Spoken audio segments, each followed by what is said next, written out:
give you the markets update now. The local bourse set to open to mixed global sentiment, with markets digesting some mixed economic data, including another record high for the eurozone inflation. Now, the month of June marks a new month for trade after a volatile May, when inflation concerns and the fear of a recession weighed on riskier assets. Well, let's speak to independent markets watcher Jimmy Moyaha, who joins us this morning to talk to us about the latest market moves. Jimmy, good morning to you. Give us a sense of how the markets have opened after the month of May, which has been characterized as having been volatile. Good day, Chloe. Good day to the viewers. The markets opened start of June in rather volatile territory. We're seeing all of our sectors in the red at the moment, including the top 40. We're seeing some stocks trading in the green, only marginally in the green. Guys like Avenge and Tiger Brands up about 2.5% to 3%. But you're also seeing guys in the red, guys like Goldfields and Sibanye trading in the red.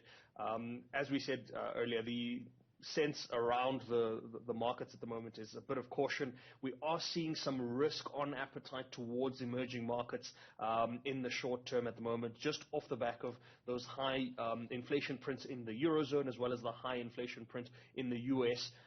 So emerging markets are looking slightly more attractive at the moment when comparing things like the US yields inflation, as well as that eurozone inflation print that I mentioned. Yeah, let's talk about the seasonally adjusted ABSA Purchasing Managers Index, which rose by 4.1 index points to reach 54.8 in the month of May 2022. Talk us through the factors that influence trade there.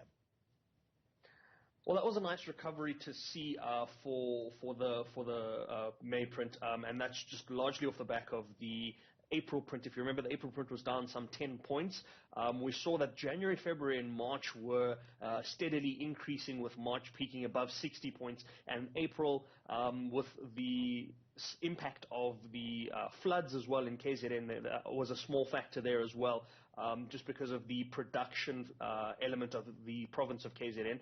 The KZN province is the second largest in the country and accounts for about a third of our manufactured exports production from a production perspective, so that would have affected that adversely. So the recovery now is nice to see for the month of May, amid the ongoing concerns that we are still seeing in KZN, and it'll be interesting to see if the print will reach the 60 points mark again going forward for the month of June.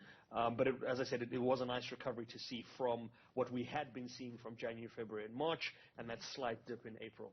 Yeah, let's talk company news. BHP Group announcing that the merger of BHP's oil and gas portfolio with Woodside has been completed.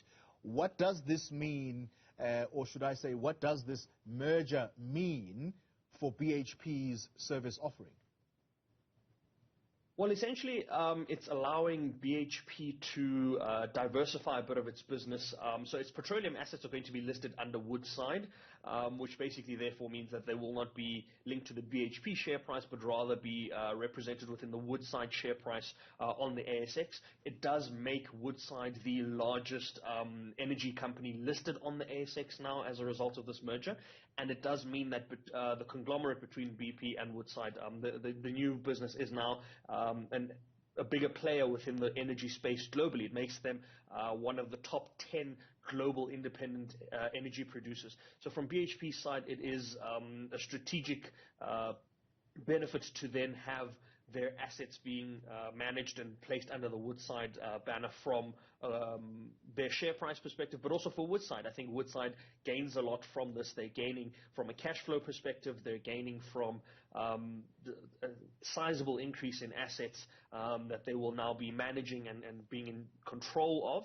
And I think the overall merger positions the business, or the two businesses, as a larger producer or a larger global player than before.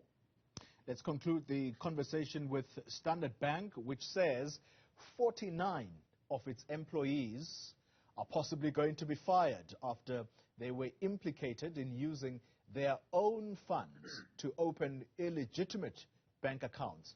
What's going on there? So this is quite a concern. We know Standard Bank offered a product for a more affordable account some time ago, and there's been claims that employees, particularly in the sales departments, have been opening sort of ghost accounts without the knowledge of the individuals that own the accounts and that sort of thing. Standard Bank has come out to say that this is concentrated towards employees within one particular province, but the employees within that province are saying that it's not possible for them to achieve the numbers that are being stated, and that there was some help from other employees. The overall concern here, of course, is that if these numbers, if this is a company-wide problem and not isolated to a particular region, then it could affect Standard Bank's reporting.